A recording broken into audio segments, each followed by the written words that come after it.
नमस्कार दोस्तों, कल रात गुजरात के सूरत में एक ऐसा हादसा हुआ कि जिसने पूरे देश को झकझोर दिया। दो महाराष्ट्र स्टेट ट्रांसपोर्ट की बसें आमने सामने टकराईं। एक बस में आग लग गई, चीख पुकार मच गई और मात्र कुछ ही पलों में 7 बेगुनाह लोगों की जान चली गई, जबकि 38 से ज्यादा लोग घायल हो गए। कई की हालत गंभीर है। आप सोच रहे होंगे सड़क पर चलते हुए इतना बड़ा हादसा कैसे हो सकता है? क्या ड्राइवर की गलती थी? क्या सड़क की हालत खराब थी या फिर कुछ और था? आज के इस वीडियो में हम इसी हादसे की पूरी सच्ची कहानी बताएंगे और बताएंगे कि प्रधानमंत्री नरेंद्र मोदी ने इस पर क्या तुरंत कदम उठाया। साथ ही 5 जून को मोदी जी सूरत और दमन जा रहे हैं, वहाँ क्या क्या होने वाला है। अगर आप जानना चाहते हैं कि सरकार इस हादसे पर कितना गंभीर है और विकास के कामों के बीच इंसानियत कैसे नजर आ रही है, तो अंत तक जरूर देखिए, क्योंकि ये सिर्फ खबर नहीं, ये हमारे देश की सड़कों की हकीकत और नेतृत्व की जवाबदेही की कहानी है। मेरा नाम है राजेश शर्मा। पिछले 20 साल से मैं न्यूज रिपोर्टिंग में हूँ। हजारों हादसे, चुनाव, योजनाएं और संकट कवर किए हैं, लेकिन हर बार जब कोई सड़क हादसा होता है दिल दहल जाता है। कल 2 जून 2026 को जो कुछ सूरत के बारडोली व्यारा हाईवे पर हुआ वो भूलने जैसा नहीं है। दोस्तों, आइए सबसे पहले हादसे की सच्ची तस्वीर देखते हैं। राष्ट्रीय राजमार्ग 56 या NH 53 पर बारडोली से व्यारा की तरफ जा रही महाराष्ट्र की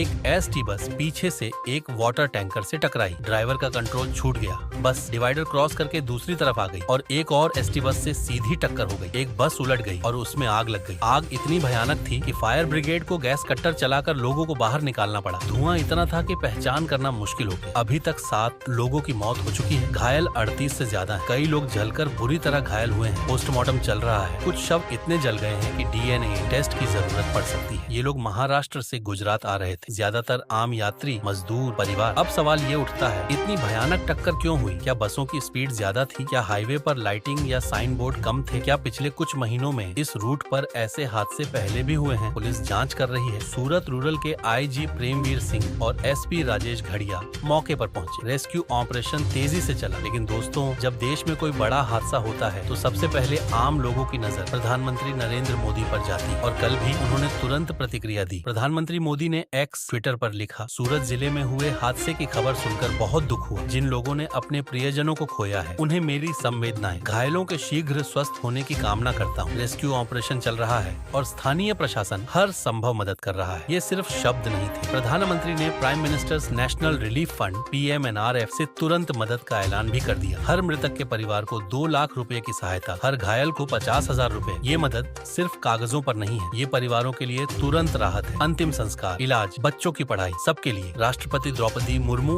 और उपराष्ट्रपति जगदीप धनखड़ ने भी दुख जताया है। महाराष्ट्र के मुख्यमंत्री देवेंद्र फडणवीस ने भी पीड़ित परिवारों को 10 लाख रुपए मुआवजे का ऐलान किया है। अब सोचिए, एक प्रधानमंत्री हादसे की खबर सुनते ही सिर्फ संवेदना नहीं देता, बल्कि पैसे की मदद भी तुरंत दे देता। ये दिखाता है कि सरकार सिर्फ बड़े प्रोजेक्ट्स नहीं, बल्कि छोटे बड़े दर्द को भी महसूस करती है। दोस्तों, अब बात करते हैं आगे की। 5 जून 2026 को प्रधानमंत्री नरेंद्र मोदी गुजरात के सूरत और केंद्र शासित प्रदेश दमन जा रहे हैं। ये द्वारा पहले से तय था, लेकिन सूरत हादसे के बाद इसका मतलब और गहरा हो गया है। सूरत में 18,000 करोड़ रुपए के विकास प्रोजेक्ट्स का शिलान्यास और उद्घाटन हो। हजीरा इंडस्ट्रियल एरिया का दौरा भी संभव है। LNT प्लांट भी शामिल हो सकता है। ये प्रोजेक्ट्स रोजगार, इंडस्ट्री और इंफ्रास्ट्रक्चर को नई रफ्तार देंगे। दमन में 2 बड़े काम, नया सिविल एयरपोर्ट का उद्घाटन करीब 97 करोड़ रुपए का, सरकारी अस्पताल का उद्घाटन। क्या ये संयोग है? सड़क हादसे के ठीक 3 दिन बाद प्रधानमंत्री उसी इलाके में विकास के कामों का उद्घाटन करने जा रहे हैं। एक तरफ सड़क सुरक्षा की जरूरत, दूसरी तरफ हाईवे, एयरपोर्ट और इंडस्ट्री का विकास। आपको क्या लगता है, क्या सरकार अब सड़क हादसों को रोकने के लिए और सख्त कदम उठाएगी? क्या हाईवे पर बस ऑपरेटर्स की जिम्मेदारी बढ़ेगी? क्या ड्राइवर ट्रेनिंग और वाहन चेकिंग पर फोकस होगा? कमेंट में जरूर बताइए। आज 3 जून को प्रधानमंत्री मोदी कैबिनेट मीटिंग की अध्यक्षता भी कर रहे हैं। 7 लोक कल्याण मार्ग पर ये मीटिंग हो रही है। इसमें विकास योजनाओं की समीक्षा, ईरान US तनाव से बने आर्थिक चुनौतियों और आम जनता से जुड़े मुद्दों पर चर्चा होने की उम्मीद है। 20 साल की रिपोर्टिंग में मैंने देखा है कि मोदी सरकार में हादसों के बाद सिर्फ ऐलान नहीं, बल्कि फॉलो अप एक्शन भी होता है। सड़क सुरक्षा को लेकर पहले भी कई अभियान चले हैं। उम्मीद है कि इस हादसे के बाद भी कुछ ठोस कदम उठेंगे। दोस्तों, आखिर में एक सवाल आपसे, क्या हमारी सड़कें वाकई सुरक्षित हैं? हर साल हजारों लोग सड़क हादसों में मरते हैं। क्या बस ऑपरेटर्स, ड्राइवर और सरकार सबको अपनी जिम्मेदारी समझनी चाहिए? अगर ये वीडियो पसंद आया तो लाइक करें, शेयर करें और चैनल को सब्सक्राइब जरूर करें, क्योंकि हम सच्ची खबर, सच्चे विश्लेषण के साथ आपके पास आते रहेंगे। जय हिंद।